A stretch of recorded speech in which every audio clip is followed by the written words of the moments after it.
ಪ್ರೀಮಿಯರ್ಗೆ ತಮಗೆಲ್ಲರಿಗೂ ಸ್ವಾಗತ. ಇತ್ತೀಚಿನ ದಿನಗಳಲ್ಲಿ ಸೆಬಿ ಚೇರ್ಪರ್ಸನ್ ಮೇಲೆ ಬಂದಂಥ ಆರೋಪದ ಬಗ್ಗೆ ನಿಮಗೆಲ್ಲ ಗೊತ್ತಿದೆ. ಹಿಂಡನ್ಬರ್ಗ್ ರಿಸರ್ಚ್ ಸಂಸ್ಥೆ ಒಂದು ಗಂಭೀರವಾದ ಆರೋಪವನ್ನು ಮಾಡಿತ್ತು. ಚೇರ್ಪರ್ಸನ್ ಆಗಿರುವಾಗಲೇ ಅವರು ಬೇರೆ ಒಂದು ಪ್ರೈವೇಟ್ ಫರ್ಮ್ ಮೂಲಕ, ಅಂದರೆ ಗಂಡನ ಹೆಸರು ಮೂಲಕ ನಡೆಸೋದ್ರ ಮೂಲಕ ಇಲ್ಲಿ ಒಂದು ಕಾನ್ಫ್ಲಿಕ್ಟ್ ಆಫ್ ಇಂಟ್ರೆಸ್ಟ್ ಆಗಿದೆ. ಅವರು ಕೆಲಸ ನಡೆಸ್ತಾ ಇರುವಂತಹ ಒಂದು ಸಂಸ್ಥೆಗೂ ಮತ್ತು ಅವ್ರು ಯಾವುದ್ರಲ್ಲಿ ಇನ್ವಾಲ್ವ್ ಆಗಬಾರ್ದಾಗಿತ್ತೋ ಅದರ ಮಧ್ಯದಲ್ಲಿ ಒಂದು ಸಂಘರ್ಷ ಉಂಟಾಗಿದೆ, ಇದರಿಂದ ಒಂದು ಕರಪ್ಷನ್ ಆಗಿದೆ ಅಂತ ಒಂದು ದೊಡ್ಡ ಅಲಿಗೇಷನ್ನ ಮಾಡಿಬಿಟ್ರು. ಅದಕ್ಕೆ ಒಂದು ಸ್ಟೇಟ್ಮೆಂಟ್ ಅಂತ ಉತ್ತರ ಕೊಟ್ಟಿದ್ರು ಬಿಟ್ಟರೆ ಡೀಟೇಲ್ ಆಗಿ ಆನ್ಸರ್ ಅಂತ ಕೊಟ್ಟಿರಲಿಲ್ಲ. ಯಾಕೆಂದರೆ ಅದಾದಮೇಲೆ ಸುಮಾರು ಆರೋಪಗಳು ಅವ್ರ ಮೇಲೆ ಬರ್ತಾ ಹೋಯಿತು. ಅಂದರೆ ಮಲ್ಟಿಪಲ್ ಗ್ರೂಪ್ ಆಫ್ ಕಂಪ್ನೀಸ್ನಲ್ಲಿ ICICI ಬ್ಯಾಂಕ್ ಆಗಿರ್ಬೋದು, ಮಹೀಂದ್ರ ಆ್ಯಂಡ್ ಮಹೀಂದ್ರ ಆಗಿರ್ಬೋದು, ಅದನ್ನೇ ಹೊರತುಪಡಿಸಿನೂ ಬೇರೆ ಬೇರೆ ಕಂಪ್ನಿಗಳ ಹೆಸರುಗಳನ್ನು ಹೇಳಿ ಅಲ್ಲಿ ಕೂಡ ಇಲ್ಲಿ ಒಂದು ಕಾನ್ಫ್ಲಿಕ್ಟ್ ಆಗಿದೆ ಅಂತ ಹೇಳ್ತಾ ಬಂದಿದ್ರು.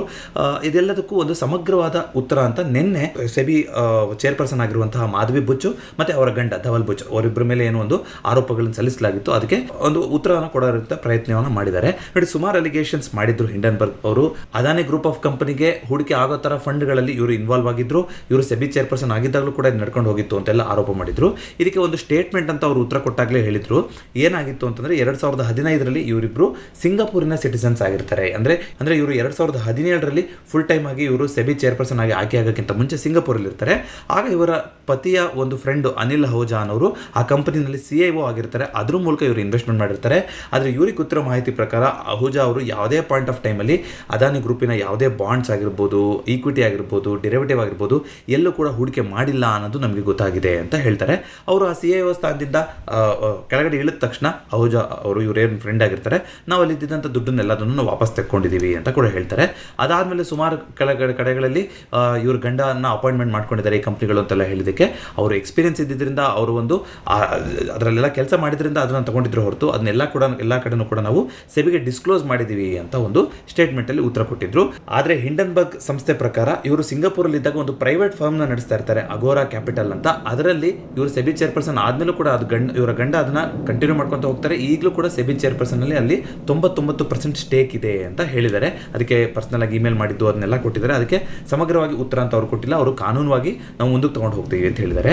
ಇದು ಮೇನ್ ಆರೋಪ ಅಂತ ಏನು ಬರೀತು ಆವಾಗಿಂದು. ಈಗ ನೀವು ನೋಡೋದಾದರೆ ಹೇಗೇನು ಮತ್ತೆ ಏನಂತ ಹೇಳಿದ್ದಾರೆ, ನಿನ್ನೆ ಬಂದಿರುವಂಥ ಸ್ಟೇಟ್ಮೆಂಟಲ್ಲಿ ಇಬ್ಬರು ಕೊಟ್ಟಿರೋದ್ರಲ್ಲಿ ಇದು ಎಲ್ಲದೂ ಕೂಡ ಕಂಪ್ಲೀಟಾಗಿ ಇದು ಫಾಲ್ಸ್, ಇದರಲ್ಲಿ ತಪ್ಪು ಮಾಹಿತಿ ಕೊಡೋಕ್ಕೆ ನೋಡ್ತಾ ಇದ್ದಾರೆ ಅಂತ ಹೇಳ್ಬಿಟ್ಟು ಪೊಲಿಟಿಕಲ್ ಪಾರ್ಟಿಗೂ ಕೂಡ ಇವರು ಜಡಾಯಿಸಿದ್ದಾರೆ. ಸೊ ಇವ್ರು ಏನು ಹೇಳ್ತಾ ಇದ್ದಾರೆ ಅಂತಂದರೆ, ನೋಡಿ, ಎಲ್ಲದನ್ನು ಒಂದು ಇನ್ಸ್ಟಾಲ್ಮೆಂಟಲ್ಲಿ ಕೊಡ್ತಾ ಇದ್ದಾರೆ. ಅಲಿಗೇಷನ್ ತಮ್ಮ ಮೇಲೆ ಆರೋಪಗಳನ್ನು ಒಂದು ಸಲ ಮಾಡ್ತಾ ಇಲ್ಲ, ಹಂತವಾಗಿ ಮಾಡ್ತಾ ಇದ್ದಾರೆ. ಇದರಿಂದ ಏನಾಗುತ್ತೆ, ಸುದ್ದಿ ಯಾವಾಗಲೂ ಉರಿತಾ ಇರುತ್ತೆ ಅನ್ನೋದಕ್ಕೋಸ್ಕರ ಆ ರೀತಿ ಮಾಡ್ತಾ ಇದ್ದಾರೆ. ಆಯಿತು, ಪಬ್ಲಿಕಲ್ಲಿ ಅಲಿಗೇಷನ್ ಮಾಡಬೇಕು ಅಂದರೆ ಇಂತಿಂಥ ಅಲಿಗೇಷನ್ ಇದೆ ಅಂತ ಹೇಳಿದ್ರೆ ನಾವು ಒಂದೇ ಸಲ ಅದಷ್ಟನ್ನು ಕೂಡ ನಾವು ತಳ್ಳಿ ಹಾಕೋಕ್ಕೆ ರೆಡಿ ಇದ್ದೀವಿ, ಅಷ್ಟು ಡಾಕ್ಯುಮೆಂಟ್ಸ್ ನಮ್ಮ ಹತ್ರ ಇದೆ, ಎಲ್ಲದು ನಮ್ಮ ಜೀವನನ ತುಂಬ ಕ್ಲೀನಾಗಿ ನಡೆಸಿದ್ದೀವಿ ಅಂತ ಹೇಳ್ತಾರೆ. ನೋಡಿ, ಇಲ್ಲಿ ಯಾರ ಪರ ಯಾರು ವಿರೋಧ ಅನ್ನೋದು ಇನ್ನೂ ಚರ್ಚೆ ಆಗಿಲ್ಲ. ನೋಡಿ, ಈಗ ಪಬ್ಲಿಕಲ್ಲಿ ಇವರು ಡಾಕ್ಯುಮೆಂಟ್ ಶೇರ್ ಮಾಡೋದು, ಅದಕ್ಕೆ ಅವ್ರ ಪ್ರತ್ಯುತ್ತರ ನಡೆಯೋದು ಆಗ್ತಾ ಇದೆ. ಇದು ಫಸ್ಟ್ ಸ್ಟೇಜು. ಇನ್ನೂ ಏನಾದರೂ ಯಾರಿಗಾದರೂ ಇಲ್ಲ ಸರಿ ಇಲ್ಲ ಅಂತ ಅನಿಸ್ತು ಅಂತಂದರೆ ಕೋರ್ಟ್ ಅನ್ನೋದು ಇದ್ದೇ ಇದೆ, ಕಾನೂನು ಅನ್ನೋದು ಇದ್ದೇ ಇದೆ, ಅಲ್ಲಿಗೆ ಹೋಗ್ಬೋದು. ಸೊ ಮೇನ್ ಒಂದಿಷ್ಟು ಅಲಿಗೇಷನ್ಸ್ ಬಂದಿದ್ದು, ಅದಕ್ಕೆ ಏನು ಉತ್ತರ ಕೊಟ್ಟಿದ್ದಾರೆ ನಿನ್ನೆ ಅಂತ ನೀವು ನೋಡ್ತಾ ಹೋಗೋದಾದರೆ, rent and income from Wockhardt ಅಂತ, ಇದು ಒಂದು ಫಾರ್ಮಾಸ್ಯೂಟಿಕಲ್ ಕಂಪ್ನಿ. ನಿಮಗೆ ವಾಕ್ ಫಾರ್ಮಾ ಅಂತ ನೀವು ಸರ್ಚ್ ಮಾಡಿದ್ರೆ ನಮ್ಮ ಇಂಡಿಯಾದಲ್ಲಿ ಸಿಗುತ್ತೆ, ಮುಂಬೈಲಿರುವಂಥ ಫಾರ್ಮಾಸ್ಯೂಟಿಕಲ್ ಕಂಪನಿ.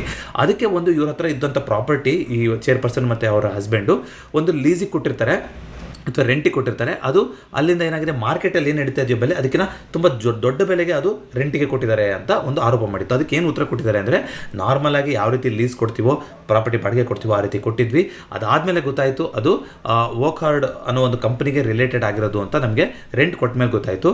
ಆದರೆ ಇಲ್ಲಿ ಯಾವುದೇ ರೀತಿಯಂಥ ಫೈಲ್ಸ್ ಆಗಲಿ ಡೀಲ್ ಆಗಲಿ ಯಾವುದೂ ಕೂಡ ನಡೆದಿಲ್ಲ ಇದ್ರ ವಿಚಾರವಾಗಿ. ಇದು ಕಂಪ್ಲೀಟ್ಲಿ ತಪ್ಪು ಅಂತ ಅವರು ಹೇಳಿದ್ದಾರೆ. ಅದಕ್ಕೆ ಅದೇ ರೀತಿಯಾಗಿ 2 ಕೆಲಸ ಮಾಡ್ತಾಯಿದ್ರಿ ಒಂದೇ ಸಲ ನೀವು ಅಂತ ಕೇಳಿದರು. ಅಂದರೆ ಮೂನ್ ಲೈಟಿಂಗ್ ಮಾಡ್ತಾ ಸೆಬಿ ಚೇರ್ಪರ್ಸನ್ ಇದ್ದಾಗಲೇ ನೀವು ಬೇರೆ ಇನ್ನೊಂದು ಯಾವುದೋ ಕೆಲಸ ಮಾಡಿದ್ದೀರಾ ಅಂತ. ಅದನ್ನ ಕೂಡ ಈ ಅರೇಂಜ್ಮೆಂಟು ಕಂಪ್ಲೀಟ್ಲಿ ಲೀಗಲ್ಲು, ಟ್ರಾನ್ಸ್ಪರೆಂಟು, ಅದ್ರ ಬಗ್ಗೆ ಮಾಹಿತಿ ಕೊಟ್ಟಿದ್ದೀವಿ, ಇದು ಯಾವುದೇ ರೀತಿ ಮೂನ್ ಲೈಟಿಂಗ್ ಆಗಲ್ಲ ಅಂತ ಅಷ್ಟು ಹೇಳಿದ್ದಾರೆ ಅವರು.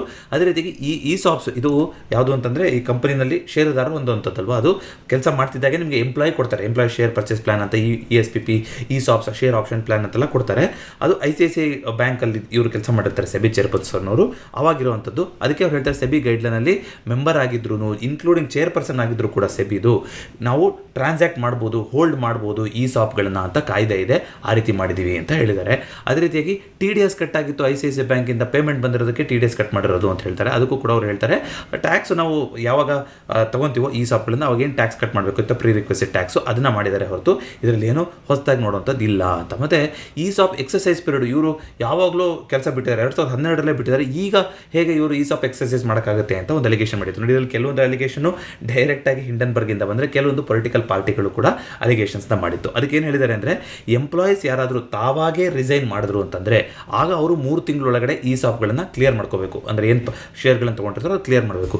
ಆದರೆ ರಿಟೈರ್ ಆದರೆ, ಅಂದರೆ ಇವ್ರ ಕೇಸಲ್ಲಿ ಮಾಧವಿ ಬುಚ್ ಅವ್ರ ಕೇಸಲ್ಲಿ ಏನಾಯಿತು, ಅವ್ರು ರಿಟೈರ್ ಆದರು. ಸೊ ರಿಟೈರ್ ಆದವರು 10 ವರ್ಷದ ತನಕ ಟೈಮ್ ಇರುತ್ತೆ, ಅಲ್ಲಿ ಯಾವಾಗ ಬೇಕಾದರೂ ಅವರು ಅದನ್ನ ಈ ಸಾಫ್ಗಳನ್ನು ಎಕ್ಸಸೈಸ್ ಮಾಡ್ತಾ ಹೋಗ್ಬೋದು ಅಂತ ಹೇಳಿದ್ದಾರೆ. ಜೊತೆಗೆ ಅನ್ಇವನ್ ಅಮೌಂಟ್ ಇದೆ, ಒಂದ್ಸಲ ಒಂದು ಈ ಸಾಫ್ ಇದೆ, ಇನ್ನೊಂದ್ಸಲ ಇದಿದೆ ಅಂದರೆ ಹೇಗೇನು ಮಾರ್ಕೆಟ್ ಪ್ರೈಸ್ ಮೇಲೆ ವೇರಿ ಆಗುತ್ತಲ್ವಾ, ಅದಕ್ಕೋಸ್ಕರ ಕೆಲವೊಂದು ವರ್ಷ ಎಕ್ಸಸೈಸ್ ಮಾಡಿರ್ಬೋದು, ಕೆಲವೊಂದು ವರ್ಷ ಏನು ಶೇರ್ಗಳನ್ನು ಕೊಡದೇ ಇರ್ಬೋದು, ಹೀಗಾಗಿ ಅದು ವೇರಿಯಬಲ್ ಅಮೌಂಟ್ ಬರುತ್ತೆ ಅಂತ ಅದು ಉತ್ತರ ಕೊಟ್ಟಿದ್ದಾರೆ. ಹಾಗೆಯೇ ಟೇಕಿಂಗ್ ಫೇವರ್ಸ್ ಫ್ರಮ್ ಕಾರ್ಪೊರೇಟ್ಗಳಿಂದ ಫೇವರ್ನ ತೊಗೊತಾ ಇದ್ದಾರೆ. ಅದೇ ಹೇಳಿದ್ರಲ್ಲ, Mahindra group, Pidilite, doctor Reddy's, Alvares and Marcel, Sembcorp, ICICI bank, visual leasing, ಇದು ಎಲ್ಲದಕ್ಕೂ ಯಾವುದೇ ರೀತಿಯಾದಂಥ ಇಲ್ಲಿದ್ದು ಇವ್ರದ್ದು ಫೈಲ್ ಇನ್ವಾಲ್ವ್ ಆಗೋದಾಗಲಿ ಅದನ್ನು ಡೀಲ್ ಮಾಡೋದಾಗಲಿ ಮಾಡಿಲ್ಲ ಅಂತ ಹೇಳಿದ್ದಾರೆ. ಅದೇ ರೀತಿಯಾಗಿ holdings in consultants from agora advisory, ಅದೇ ಹೇಳಿದ್ನಲ್ಲ, ಅವರು ಸಿಂಗಾಪುರಲ್ಲಿದ್ದಾಗ ನಡೆಸ್ತಾ ಇದ್ದಂಥ ಪ್ರೈವೇಟ್ ಫರ್ಮು, ಅದಾದಮೇಲೆ ಬಂದ ಮೇಲೂ ಅವರ ಗಂಡನ ಹೆಸರಲ್ಲಿ ಅದನ್ನು ನಡೆಸ್ಕೊಂಡು ಹೋಗ್ತಾ ಇದ್ದಾರೆ. 99% ಸ್ಟೇಕ್ ಇದೆ ಅಂತ. ಅದಕ್ಕೆ 2017 ಅಂದರೆ ಸೆಬಿಯ ಫುಲ್ ಟೈಮ್ ಮೆಂಬರ್ ಆಗಿ ಅವರು ಕಾರ್ಯನಿರ್ವಹಿಸೋಕ್ಕಿಂತ ಮುಂಚೆನೇ ಇದ್ರ ಬಗ್ಗೆ ಡಿಸ್ಕ್ಲೋಸ್ ಮಾಡಿದ್ವಿ ಅಂತ ಅವರು ಹೇಳ್ಕೊಂಡಿದ್ದಾರೆ. ಸೊ ಇದಿಷ್ಟು ಹೇಳೋದಲ್ದಲೇ ಅವರು ನಮ್ಮ ಜೀವನನ ಎಷ್ಟು ಟ್ರಾನ್ಸ್ಪರೆಂಟ್ ಆಗುತ್ತೋ ಅಷ್ಟು ಲೀಗಲ್ಲಾಗಿ ನಡೆಸೋಕ್ಕೆ ನಾವು ಪ್ರಯತ್ನ ಪಟ್ಟಿದ್ದೀವಿ. ಎಲ್ಲೂ ಕೂಡ ಒಂದು ಮಾರ್ಕ್ ಆಗಲಿ ಕಪ್ಪು ಚುಕ್ಕಿ ಆಗಲಿ ನಾವು ಇಟ್ಟಕ್ಕೆ ನೋಡಿಲ್ಲ. ಸೊ ಇವರು ಒಂದೇ ಸಲ ಡಾಕ್ಯುಮೆಂಟ್ಸ್ಗಳನ್ನು ಏನೇನು ಆರೋಪಗಳಿದೆ ಅಂತ ಕೊಟ್ಟರೆ ಅದೆಲ್ಲದನ್ನು ಒಂದೇ ಸಲ ತಳ್ಳಾಗಕ್ಕೆ ನಾವು ರೆಡಿ ಇದ್ದೀವಿ. ಆದರೆ ಹಂತವಾಗಿ ಒಂದಾದ್ಮೇಲೆ ಒಂದು ಸುದ್ದಿ ಇರಲಿ ಅಂತ ಮಾಡ್ತಾ ಇದ್ದಾರೆ. ಹೀಗಿದ್ದಾಗ ನಾವು ಒಂದು ಲೀಗಲ್ ಕನ್ಸಲ್ಟೆನ್ಸಿನೂ ನಾವು ತೊಗೊತಾ ಹೋಗ್ತೀವಿ. ಅಂದರೆ ಕಾನೂನಾತ್ಮಕವಾಗಿ ಕೂಡ ಇದ್ರ ಬಗ್ಗೆ ನಾವು ಮುಂದೆ ಕ್ರಮಗಳನ್ನು ತಗೊಳಕ್ಕೆ ನಿರ್ಧಾರ ಮಾಡಿದ್ದೀವಿ. ಕೆಲವೊಂದು ವಿಚಾರಗಳಿಗೆ ನಾವು ಕಾನೂನು ಮೂಲಕನೇ ಉತ್ತರ ಕೊಡೋಕ್ಕೆ ಇಷ್ಟಪಡ್ತೀವಿ ಅಂತ ಇವತ್ತು ಕನ್ಫರ್ಮೇಷನ್ ಮಾಡಿದ್ದಾರೆ. ಈ ಕನ್ಫರ್ಮೇಷನ್ ಅನ್ನೋದು ತುಂಬ ಇಂಪಾರ್ಟೆಂಟ್ ಆಗುತ್ತೆ. ಇಷ್ಟು ಡೀಟೇಲ್ ಆಗಿ ಒಂದು ಪ್ರತಿಕ್ರಿಯೆ ಅನ್ನೋದು ಬಂದಿರಲಿಲ್ಲ ಇದುವರೆಗೂ. ಸೊ ಈಗ ಬಂದಿರೋದಂತೂ ಸ್ವಾಗತಾರ್ಹ ಬೆಳವಣಿಗೆ ಸೆಬಿಯ ಒಂದು ಬೋರ್ಡ್ನ ದೃಷ್ಟಿ ಇಟ್ಕೊಂಡು ನಾವು ನೋಡ್ತಾ ಹೋಗೋದಾದರೆ. ಮತ್ತು ಇನ್ನೊಂದು ಏನು ಆರೋಪ ಮಾಡಿದ್ದಾರೆ ಅಂದರೆ, ಇವರು ಇಷ್ಟೊಂದೆಲ್ಲ ನಮ್ಮ ಮೇಲೆ ಆರೋಪ ಮಾಡ್ತಾ ಇದ್ದಾರಲ್ಲ, ಇದೆಲ್ಲ ಗೊತ್ತಾಗೋಕ್ಕೆ ನಮ್ಮ ಇನ್ಕಮ್ ಟ್ಯಾಕ್ಸ್ ಫೈಲಿಂಗ್ ನಾವೇನು ಮಾಡಿದ್ದೀವಿ ಅದನ್ನು ಇಲ್ಲಿಗಲ್ ಆಗಿ ಆಕ್ಸೆಸ್ ಮಾಡಿರೋದು ಗೊತ್ತಾಗ್ತಾ ಇದೆ. ಇಲ್ಲ ಅಂತಂದರೆ ಈ ರೀತಿ ಮಾಹಿತಿಗಳು ಸಿಗಲಿಕ್ಕೆ ಸಾಧ್ಯ ಇಲ್ಲ. ನಮ್ಮ ಇನ್ಕಮ್ ಟ್ಯಾಕ್ಸ್ ಮಾಹಿತಿಗಳು ಇಲ್ಲಿಗಲ್ ಆಗಿ ಆಕ್ಸೆಸ್ ಆಗಿದೆ ಅಂತಂದರೆ ಅಲ್ಲಿ ನಾವು ಏನು ಕಟ್ಟಿದ್ದೀವಿ, ಯಾವ ಟ್ಯಾಕ್ಸ್ ಕಟ್ಟಿದ್ದೀವಿ, ಎಲ್ಲಿಗೆ ಅನ್ನೋದು ಕೂಡ ಅವ್ರಿಗೆ ಸಿಕ್ಕಿರುತ್ತೆ. ಅದನ್ನು ಯಾಕೆ ಡಿಸ್ಕ್ಲೋಸ್ ಮಾಡ್ತಿಲ್ಲ ಅಂತ ಕೇಳಿದರೆ, ಇದರಿಂದ ಒಂದು ಹೊಸ ಚರ್ಚೆ ಹುಟ್ಟಾಗ್ತಾ ಹೋಯಿತು. ಹೌದಾ, ಯಾರಾದರೂ ಮಾಹಿತಿ ಹಕ್ಕು ಅಂತ, ನಿಮಗೆ ರೈಟ್ ಟು ಇನ್ಫಾರ್ಮೇಷನ್ ಆ್ಯಕ್ಟ್ ಅಂತ ಇರುತ್ತೆ, ಯಾವ್ದಾದ್ರು ಪಬ್ಲಿಕ್ ಸರ್ವೆಂಟು ಯಾರೇ ಇದರಲ್ಲಿರೋದ್ರ ಬಗ್ಗೆ ನೀವೇನಾದ್ರು ಮಾಹಿತಿ ತಿಳ್ಕೊಬೇಕು ಅಂದರೆ RTI ಅಪ್ಲಿಕೇಶನ್ ಹಾಕ್ಬೋದು, ನಿಮಗೆ ಮಾಹಿತಿ ಸಿಗ್ತಾ ಹೋಗುತ್ತೆ. ಅದ್ರ ಮೂಲಕ ಅಲೋ ಮಾಡ್ತಾರಾ ಆ ರೀತಿ ತೊಗೊಳಕ್ಕೆ? ಯಾರ್ದಾರು ಒಬ್ರದ್ದು IT ಫೈಲ್ ಮಾಡಿರ್ತೀವಲ್ಲ, ಆ ಇನ್ಫಾರ್ಮೇಷನ್ ತೊಗೋಬೋದಾ ಅಂತ ನೀವು ನೋಡ್ತಾ ಹೋಗೋದಾದರೆ, ನಾನು ಯಾಕೆ ಎಲ್ಲ ಡಾಕ್ಯುಮೆಂಟ್ಸ್ ಇಟ್ಬಿಟ್ಟು ತೋರಿಸಿದೆ ಅಂದರೆ, ಇದೆಲ್ಲ ಒಂದು ಸೋರ್ಸ್ ಇದೆ ಹೇಳ್ತಾ ಇರೋದು, ಬರೀ ನನ್ನ ಒಪಿನಿಯನ್ ಅಂತ ಹೇಳ್ತಾ ಇಲ್ಲ. ಅದಕ್ಕೋಸ್ಕರ ಎಲ್ಲದನ್ನು ಅದೇ ರೀತಿಯಾಗಿ ತೋರಿಸ್ಬಿಟ್ಟು ನಾನು ಎಕ್ಸ್ಪ್ಲೇನ್ ಮಾಡ್ತಾ ಇದ್ದೀನಿ. ಏನು ಹೇಳುತ್ತೆ ಅಂತ ನೋಡೋದಾದರೆ ನೋಡಿ, RTI ಹಕ್ಕು ಕಾಯ್ದೆ ಪ್ರಕಾರ ಎಲ್ಲಿ ತನಕ ಒಬ್ಬ ವ್ಯಕ್ತಿಯ ಪರ್ಸನಲ್ ಪ್ರೈವೇಸಿ ಅನ್ನೋದಕ್ಕಿಂತ ದೇಶದ ಹಿತ ಅಥವಾ ಒಂದು ಪಬ್ಲಿಕ್ ಒಂದು ಸಮಾಜದ ಹಿತನೇ ದೊಡ್ಡದು ಅಂತ ಆಗುತ್ತೋ, ಆಗ ಅದು ಪಬ್ಲಿಕ್ ಹಿತನೇ ದೊಡ್ಡದಾಯಿತು ಅಂತಂದರೆ ಪ್ರೈವೇಸಿಗಿಂತ ಅದು ಓವರ್ ರೈಡ್ ಮಾಡಿಕೊಂಡು ಅಂಥ ಮಾಹಿತಿಗಳನ್ನು ಹಂಚ್ಕೋಬಹುದು ಅಂತ ಹೇಳ್ಬಿಟ್ಟು RTI ಆ್ಯಕ್ಟ್ ಹೇಳ್ತಾ ಹೋಗುತ್ತೆ. ಆದರೆ ಇನ್ಕಮ್ ಟ್ಯಾಕ್ಸ್ 1961 ಆ್ಯಕ್ಟು ಅದಕ್ಕೆ ಕೆಲವೊಂದು ರಿಸ್ಟ್ರಿಕ್ಷನ್ ಕೂಡ ತರ್ತಾ ಹೋಗುತ್ತೆ. ಅಂದರೆ ಕರೆಕ್ಟಾಗಿ ಲಾನಲ್ಲಿ ಸ್ಪೆಸಿಫೈ ಮಾಡಿದರೆ ಮಾತ್ರ, ಅಂಥ ಸಿಚುವೇಶನ್ ಬಂದಿದ್ದರೆ ಮಾತ್ರ ಅಲ್ಲಿ ಅಂತಹ ಮಾಹಿತಿನ ಕೊಡ್ಬೋದು, ಇಲ್ಲಾಂದರೆ ಕೊಡೋಕ್ಕೆ ಆಗೋದಿಲ್ಲ ಅಂತಲೇ ಒಂದು ಹೇಳ್ತಾ ಹೋಗುತ್ತೆ. ಸೊ ಈ ಹಿಂದೆ ಏನಾದರೂ ಆಗಿತ್ತಾ ಈ ಥರ ಅಂದರೆ ನೋಡಿ, ಹಿಂದೆ RTI ಆ್ಯಕ್ಟಿವಿಸ್ಟು ಕನ್ನಯ್ಯ ಲಾಲ್ ಗಿಡ್ವಾನಿ ಅನ್ನೋರು ಪ್ರಧಾನಮಂತ್ರಿ ನರೇಂದ್ರ ಮೋದಿಯವರು ಗುಜರಾತ್ನಲ್ಲಿ CM ಆಗಿರ್ತಾರಲ್ಲ, ಆಗಿನ ಟೈಮಿನ ಇನ್ಕಮ್ ಟ್ಯಾಕ್ಸ್ ಏನು ಮಾಡಿದ್ದಾರೆ ಅನ್ನೋದ್ರ ಬಗ್ಗೆ ಮಾಹಿತಿ ಕೊಡಿ ಅಂತ ಇನ್ಕಮ್ ಟ್ಯಾಕ್ಸ್ ಡಿಪಾರ್ಟ್ಮೆಂಟ್ಗೆ RTI ಅಪ್ಲಿಕೇಶನ್ ಹಾಕಿರ್ತಾರೆ. ಆದರೆ ಅದನ್ನು ವಜಾ ಮಾಡ್ತಾರೆ. ಆ ರೀತಿ ಪಬ್ಲಿಕ್ ಫಿಗರಲ್ಲಿ ಇದ್ದರೂ ಕೂಡ ನೀವು ಹೇಳ್ತಾ ಇರೋವಂಥ ಮಾಹಿತಿ ಮೇಲೆ ಅವರ ಪ್ರೈವೇಟ್ ಇನ್ಫಾರ್ಮೇಷನ್ನ ಕೊಡುವಂಥದ್ದು ಇದು ತಪ್ಪಾಗ್ತಾ ಹೋಗುತ್ತೆ, ಮಾಡೋಕ್ಕಾಗೋದಿಲ್ಲ, ಅದು ಓವರ್ ರೈಡ್ ಮಾಡೋಕ್ಕಾಗೋದಿಲ್ಲ ಅಂತ ಹೇಳ್ತಾರೆ. ಪಬ್ಲಿಕ್ ಸರ್ವೆಂಟ್ ಆತನ ಮಾತ್ರಕ್ಕೆ ಅದನ್ನು ಕೊಡೋಕ್ಕಾಗೋದಿಲ್ಲ ಅಂತ ತಳ್ಳಿ ಹಾಕಿರುತ್ತೆ.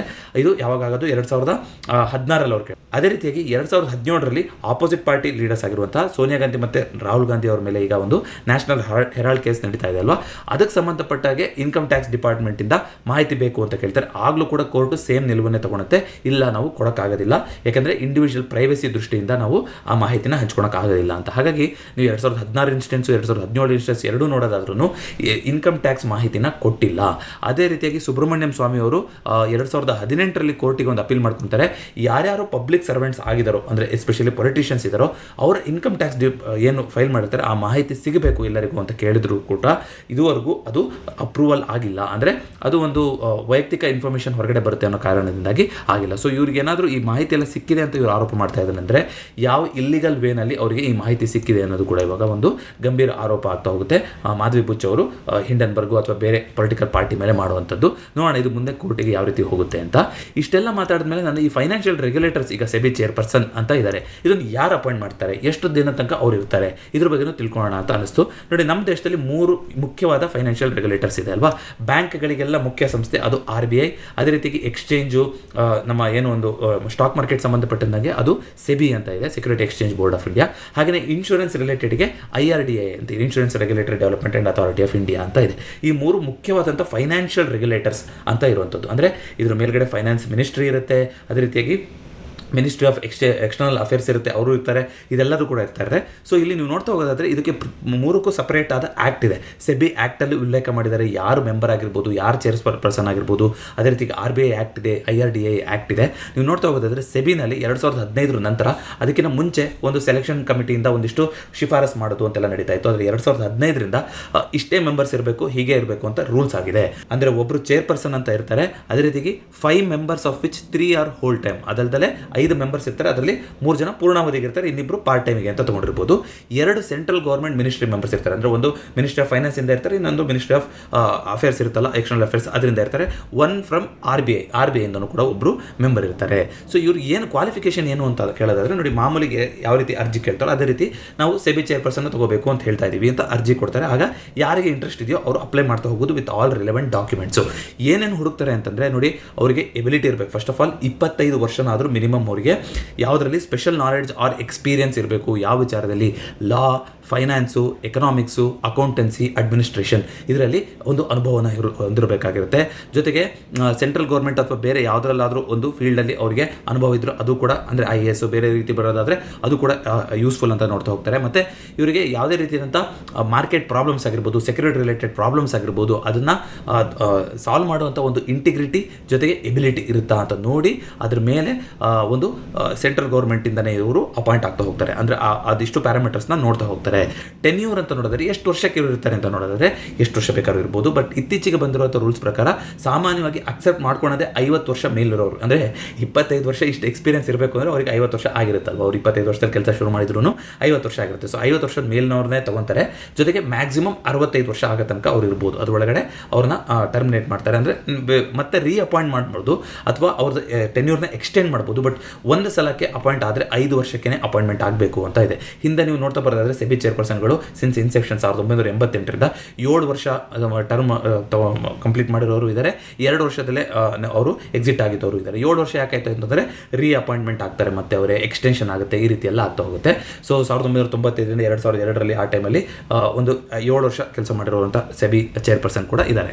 ಮತ್ತು ಯಾವ ರೀಸನಲ್ಲಿ ತೆಗೆದುಹಾಕ್ಬೋದು ಅಂತ ನೀವು ನೋಡ್ತಾ ಇದ್ದರೆ ಇನ್ಸಾಲ್ವೆನ್ಸಿ ಅಂತಂದರೆ ಏನೋ ಒಂದು ಅವ್ರದ್ದು ಸಾಲ ರಿಲೇಟೆಡು, ಅಂದರೆ ಬ್ಯಾಂಕ್ ಕ್ರಪ್ಟ್ ಅಂತಲ್ಲ, ಬಟ್ ಏನೋ ಒಂದು ಆ ರೀತಿಯಾದಂಥ ಸಿಚುವೇಶನ್ ಬಂತು ಅಂತಂದರೆ ಸಂಸ್ಥೆ ಮೇಲೂ ಏನೋ ಒಂದು ಸಾಲಕ್ಕೆ ತಿರುಗಾಗ್ತಾ ಹೋಯಿತು, ಅದನ್ನು ಕ್ಲಿಯರ್ ಮಾಡೋಕ್ಕಾಗಲಿಲ್ಲ. ಮತ್ತು ಪರ್ಸನ್ ಆ್ಯಸ್ ಎ ಪರ್ಸನ್ ಅವರು ಅನ್ಸೌಂಡ್ ಮೈಂಡ್ ಅಂತಂದರೆ ಅವರು ಮಾನಸಿಕವಾಗಿ ಸ್ಥಿರತೆ ಇಲ್ಲ ಅವರಲ್ಲಿ ಅಂತ ಏನಾದ್ರು ಪ್ರೂವ್ ಆಯಿತು ಅಂತಂದರೆ, ಅಥವಾ ಬೇರೆ ಯಾವುದೇ ರೀತಿಯಾದಂಥ ಮಾರಲ್ ಎಥಿಕಲ್ ಒಂದು ಅಫೆನ್ಸಲ್ಲಿ ಇದ್ದಾರೆ ಅಂತ ಗೊತ್ತಾಯಿತು ಅಂತಂದರೆ, ಮತ್ತು ಪೊಸಿಷನ್ನ ದುರ್ಬಳಕೆ ಮಾಡ್ಕೊಂಡಿದ್ದಾರೆ ಅಂತ ಆಯಿತು ಅಂದರೆ, ಇವರೆಲ್ಲ ಈಗ ಆರೋಪ ಮಾಡ್ಕೊತಾ ಇರೋದು ಈ ರೀತಿ ಆಗ್ತಾ ಇದೆ. ಇದರಿಂದ ಅವರ ಪೊಸಿಷನ್ನ ದುರ್ಬಳಕೆ ಮಾಡ್ಕೊಂಡು ಇಲ್ಲಿ ಕರಪ್ಷನ್ ಆಗಿದೆ ಅಂತ ಆರೋಪ ಬರ್ತಾ ಇರೋಂಥದ್ದು ಪ್ರೂವ್ ಆಗಿಲ್ಲ, ಆರೋಪ ಬಂದಿದೆ. ಆದರೆ ತೆಗೆದು ಹಾಕ್ಬೋದು ಅಂತಂದರೆ ಈ ಎಲ್ಲ ಟರ್ಮ್ಸಲ್ಲಿ ತೆಗೆದು ಹಾಕ್ಬೋದು ಅಂತ ಕಾನೂನು ಹೇಳ್ತಾ ಹೋಗುತ್ತೆ.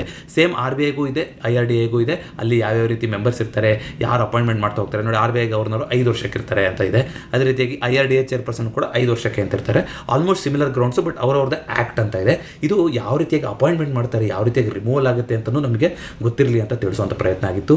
ಸೊ ಸುಮಾರು ದಿನದಿಂದ ಒಂದು ಫುಲ್ ಸ್ಟೇಟ್ಮೆಂಟ್ ಬಂದಿಲ್ಲ ಅಂತ ಮತ್ತೆ ಇವ್ರು ಟ್ವೀಟ್ ಮಾಡೋದು. ನಾವು ಸುಮಾರು ಸಲ ಮಾತಾಡ್ತಾ ಇದ್ವಲ್ವಾ, ಒಂದು ಡೀಟೇಲ್ ಆಗಿ ಪ್ರೆಸ್ ಕಾನ್ಫರೆನ್ಸ್ ಇಟ್ಟು ಈ ರೀತಿ ಆರೋಪಗಳಿದೆ, ಈ ರೀತಿ ಅಂತ ಸಾಲ್ವ್ ಮಾಡಿಬಿಟ್ರೆ ತುಂಬ ಒಂದು ತಿಳಿಯಾಗುತ್ತೆ ವಾತಾವರಣ ಅಂತ, ಆ ಒಂದು ತಿಳಿಗೊಳಿಸುವಂಥ ಸ್ಥಿತಿ ಆಗಿದೆ. ಇದ್ರ ಮೇಲಿಂದು ಇವರಿಗೆ ಒಬ್ಬರಿಗೆ ಹೇಳಿದ ಸಮಾಧಾನ ಆಗಿರ್ತಲ್ಲ ಇರ್ಬೋದು, ಅವ್ರೇನು ಮಾಡ್ಬೋದು, ಕೋರ್ಟ್ ಮೆಟ್ಲು ಇರ್ಬೋದು, ಕಾನೂನಾತ್ಮಕವಾಗಿ ಯಾರ ಮೇಲೆ ಯಾರು ಬೇಕಾದ್ರೂ ಚಾರ್ಜಸ್ನ ತೊಗೊತ ಹೋಗ್ಬೋದು. ಇದು ಮತ್ತೆ ಆ ಕಡೆ ಈ ಕಡೆ ಆಗ್ತಾ ಕೂತಿದೆ ಅಂತಂದರೆ ಅದು ಸರಿ ಹೋಗೋದಿಲ್ಲ. ಸೊ ಏನು ಪಬ್ಲಿಕಲ್ಲಿ ಅವರು ಡಿಸ್ಕ್ಲೋಸ್ ಮಾಡಿದ್ರು ಅದಕ್ಕೆ ಪ್ರತ್ಯುತ್ತರ ಅಂತ ಇವರು ಡಿಸ್ಕ್ಲೋಸ್ ಮಾಡಿದ್ದಾರೆ. ಇದು ಸ್ವಾಗತಾರ್ಹ ಬೆಳವಣಿಗೆ. ಮಾರ್ಕೆಟ್ ದೃಷ್ಟಿಯಿಂದ ನೋಡ್ತಾ ಹೋಗೋದಾದರೆ ಈಗ ಮುಂದಿಂದು ಏನು ನಡೀಬೇಕು ಅದು ಕಾನೂನಲ್ಲಿ ನಡೀತಾ ಹೋಗುತ್ತೆ. ಇಫ್ ಅಟ್ ಆಲ್ ಇನ್ನೂ ಇಶ್ಯೂ ಇದೆ ಅಂತ ಯಾರಿಗಾದರೂ ಅನಿಸ್ತು ಅಂತಂದರೆ ಈ ವಿಚಾರನ ತಿಳಿಸೋದ್ರಿಂದ ನಿಮಗೆ ಉಪಯೋಗ ಆಗುತ್ತೆ ಅಂತ ನನಗನ್ನಿಸ್ತು. ಯಾಕಂದರೆ ಒಂದು ಬೋರ್ಡ್ ಅಂತ ಇದೆ, ಒಂದು ಅಲಿಗೇಷನ್ಸ್ ಅಂತ ಬಂದಿದೆ ಅಂತಂದರೆ ಎಸ್ಪೆಷಲಿ ನಮ್ಮ ದೇಶದಲ್ಲಿ ಯಾವ ರೀತಿ ಇದೆ ಅಂತ ನೋಡಿ ಮಡ್ರಾಸ್ ಹೈಕೋರ್ಟು ಒಂದು ತೀರ್ಪನ್ನು ಆರೋಪವನ್ನು ಹೇಳುತ್ತೆ. 1000 ಜನ ಒಂದು ತಪ್ಪು ಮಾಡಿರೋರು ಅವರು ತಪ್ಪಿಸ್ಕೊಂಡ್ರೂ ಪರವಾಗಿಲ್ಲ, ಒಬ್ಬ ನಿರಪರಾಧಿಗೆ ಶಿಕ್ಷೆ ಆಗಬಾರ್ದು ಅಂತ. ಯಾಕೆಂದರೆ ಇಲ್ಲಿ ಅವರು ಆರೋಪ ಮಾಡಿದಾರೋ ಇಲ್ವೋ ಅನ್ನೋದನ್ನು ಬೇರೆದು ಅಂತ ನೋಡ್ತಗೋಣ. ಒಂದು ಸ್ಟೇಟ್ಮೆಂಟ್ನ ಹೇಳಿದ್ದಾರೆ ಸೆಬಿ ಚೇರ್ಪರ್ಸನ್ ಅವರು ಕೊಟ್ಟಿರುವಂಥ ನಿನ್ನೆ ಒಂದು ಉತ್ತರದಲ್ಲಿ. ಯಾವ ರೀತಿ ಆಗೋಗಿದೆ ಅಂತಂದರೆ, ಯಾರೋ ಒಬ್ಬರು ಗಂಡ ಅಥವಾ ಹೆಂಡತಿ ಒಬ್ಬರು ಒಳ್ಳೆ ಪೊಸಿಷನ್, ಒಂದು ಪಬ್ಲಿಕ್ ಪೊಸಿಷನ್ ಇರೋರು ಅಂತ ಮಾತ್ರಕ್ಕೆ ಅವ್ರು ಏನೇ ಇನ್ವಾಲ್ವ್ ಆದ್ರೂ ಅಲ್ಲಿ ಅವ್ರಿಗೆ ಪ್ರೊಫೆಷನಲ್ ಎಕ್ಸ್ಪೀರಿಯನ್ಸೇ ಇಲ್ಲ, ಇಲ್ಲೇನೋ ಒಂದು ಕಾಂಟ್ರಾಕ್ಟೇ ಆಗೋಗಿದೆ, ಇಲ್ಲೇನೋ ಒಂದು ಡೀಲ್ ಹೋಗಿದೆ ಅಂತ ನೋಡ್ಕೊಳ್ಳೋದು ತುಂಬ ಬೇಸರದ ಸಂಗತಿ ಅಂತ ಹೇಳಿದ್ದಾರೆ. ಇದು ಯಾಕೆ ಇಂಪಾರ್ಟೆಂಟ್ ಆಗುತ್ತೆ ಅಂತಂದರೆ, ನೋಡಿ, ಯಾರೇ ಅವರು ನೀವು ಒಂದು ಸ್ಥಿತಿಲಿ ಇದ್ದೀರಾ ಅಂತ ಅಂದ್ಕೊಳ್ಳಿ. ನೋಡಿ, ಇವರು ಸಿಟಿ ಬ್ಯಾಂಕಲ್ಲಿ ಕೆಲಸ ಮಾಡಿದ್ದಾರೆ, ಇವರ ಗಂಡನ ವಿಚಾರದಲ್ಲಿ ಹೇಳ್ತಾ ಇರೋಂಥದ್ದು. ಸಿಟಿ ಬ್ಯಾಂಕಲ್ಲಿ ಕೆಲಸ ಮಾಡಿದ್ದಾರೆ, ಯೂನಿಲಿವರ್ ಸಂಸ್ಥೆಯಲ್ಲಿ ಕೆಲಸ ಮಾಡಿದ್ದಾರೆ, ದೊಡ್ಡ ದೊಡ್ಡ ಬ್ಯಾಂಕ್ಗಳಲ್ಲಿ ಹೊರಗಡೆ ಇನ್ಸ್ಟಿಟ್ಯೂಟ್ಗಳಲ್ಲಿ ಕೆಲಸ ಮಾಡಿದ್ದಾರೆ. ಅಂದರೆ over the period of the time ತಮ್ಮ ಒಂದು ಎಕ್ಸ್ಪರ್ಟೀಸ್ನ ಅಷ್ಟೊಂದು ಶ್ರಮ ವಹಿಸಿ ಬಿಲ್ಡ್ ಮಾಡಿದ್ದೇ ಆಗಿತ್ತು ಅಂತಂದರೆ, ಇಂಥ ಒಂದು ಸಣ್ಣ ಆರೋಪ ಬಂದುಬಿಟ್ಟೆ. ಅಂದರೆ ಜಸ್ಟ್ ಬಿಕಾಸ್ ಅವರ ಪತ್ನಿ ಒಂದು ಹೈ ಪೊಸಿಷನ್ ಇದ್ದಾರೆ ಅಂತ ಮಾತ್ರಕ್ಕೆ ಇವ್ರ ಎಕ್ಸ್ಪೀರಿಯನ್ಸೇ ಇಲ್ಲ, ಅವ್ರ ಪತ್ನಿ ಇರೋದಕ್ಕೆ ಇವ್ರನ್ನ ಇಲ್ಲೆಲ್ಲ ಅಪಾಯಿಂಟ್ಮೆಂಟ್ ಮಾಡಿಬಿಟ್ರು ಅಂದರೆ, ಒಂದು ಕೆರಿಯರ್ ಮೇಲೆ ಅವ್ರು ಮಾಡಿದಂಥ ಹಾರ್ಡ್ ವರ್ಕ್ ಮೇಲೆ ಎಂಥ ಒಂದು ಕಪ್ಪು ಚುಕ್ಕಿ ಆಗ್ಬೋದು. ಅಂದರೆ ನಾನು ಹೇಳ್ತಾ ಇರೋದು ಹಂಗೆ ಆಗಿದೆ ಅಂತ ಹೇಳ್ತಾ ಇಲ್ಲ, ಬಟ್ ಇಫ್ ಅಟ್ ಆಲ್ ಅದು ನಿಜ ಆಗಿತ್ತು ಅಂತಂದರೆ ನೀವು ಮಾಡಿರೋಂಥ ರೆಪ್ಯುಟೇಷನ್ ಬಿದ್ದೋಗುತ್ತಲ್ವ, ನೀವು ಮಾಡಿರೋ ಶ್ರಮಕ್ಕೆ ಬೆಲೆ ಇಲ್ಲ ಅಂತ ಆಗ್ತಾ ಹೋಗುತ್ತೆ. ನೋಡಿ, ಆ ರೀತಿ ಆಗ್ತಾ ಹೋಯಿತು ಅಂತಂದರೆ ಇದು ತುಂಬ ಗಂಭೀರವಾದ ಅಲಿಗೇಷನ್ ಆಗ್ತದೆ. ಅದಕ್ಕೋಸ್ಕರ ಎರಡೂ ದೃಷ್ಟಿಕೋನದಿಂದ ಏನು ನಡೀತಾ ಇದೆ, ಏನು ನಡೀತಾ ಇಲ್ಲ ಅನ್ನೋದನ್ನ ತಿಳಿಸ್ಕೊಡೋಂಥ ಉದ್ದೇಶ ನಂದಾಗಿತ್ತು. ಹೋಪ್ಫುಲಿ ಈ ವಿಡಿಯೋದಿಂದ ನಿಮಗೆ ಒಂದಿಷ್ಟು ಮಾಹಿತಿಗಳು ಸಿಕ್ಕಿದೆ ಅಂತ ಭಾವಿಸ್ತೀನಿ. ಈ ವಿಡಿಯೋ ಇಷ್ಟ ಆಗಿರೋ ದಯವಿಟ್ಟು ವಿಡಿಯೋನ ಲೈಕ್ ಮಾಡಿ ಹಾಗೂ ಚಾನಲ್ಗೆ ಸಬ್ಸ್ಕ್ರೈಬ್ ಮಾಡಿ. ಮತ್ತೊಮ್ಮೆ ಭೇಟಿಯಾಗೋಣ. ಎಲ್ಲರಿಗೂ ನಮಸ್ಕಾರ.